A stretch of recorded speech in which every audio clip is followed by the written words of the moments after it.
Hello, my name is Bruce Miller, and I'm with RIMtech Consulting, and I'm here to talk briefly about our course, Microsoft Purview, the real records management.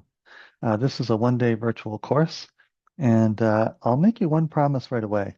This is not like any other Purview training course in the world. I've looked at hundreds of training courses and YouTube videos around the world.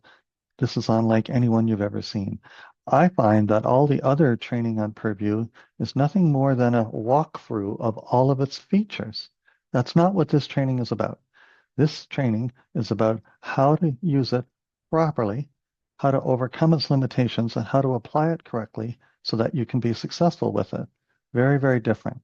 I find that most of the training courses on Purview um, are taught by people who don't understand records management. We do, and you're going to need to understand it in order to understand what we're teaching you here, okay? So this is what we call a foundation course. It is suitable for either IT or records people. It doesn't matter which. You're both going to benefit greatly from it. But because it's a foundation course, we're going to split it in half. The first half will be what you need to know about EDRMS, because if you don't understand the foundation of an EDRMS, you won't be able to know what to apply, what to avoid, what to do in deploying Purview, right? So the first half of the day is a general treatment of EDRMS, which means the concepts, the terminology, the numbers, how to measure an EDRMS and how to prove that it's successful, how to deal with your retention schedule, how to handle case records, which is usually important because case records is an important concept for the software, for Purview itself. You have to get case records managed differently than non-case. By the way, case records are event-driven retention rules applied to the records, and the software is particularly weak on it. Let me repeat that. Microsoft Purview is weak on handling case records. You need to know how it's weak and how to overcome that, right? We'll also talk about the two lethal threats to any EDRMS, either one of which will I guarantee you will cause your project to fail and quite possibly take you with it. We'll talk about email, the roles, and how to automate the entire records process.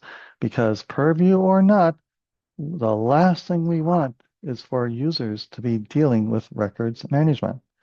That's a recipe for disaster. We don't want that, okay? So in the afternoon part of the training, we'll deal with the language of Purview because it establishes an entirely different language, and you need to learn what it is and how to speak it. You'll learn about the Purview paradox, which means that the Microsoft's approach to records management is upside down, and we'll show you what that means and how to write it correctly so that it's right side up. We'll show you how to automate using it. And we'll also go over the no-go features. Now, let me make three things really clear about Purview. Number one, it's difficult. It's difficult to learn and difficult to deploy. Make no mistake about it. It has certain unique challenges that other record software does not have. You need to know what they are and how to deal with them. And it has some pretty serious limitations that you're going to have to overcome. So those are the kinds of things we're going to cover, right? It sounds really simple. Put a retention label on the documents, you're all set. No, it's not that simple at all, okay? So we'll cover how to handle case records in Purview, which again is a big challenge.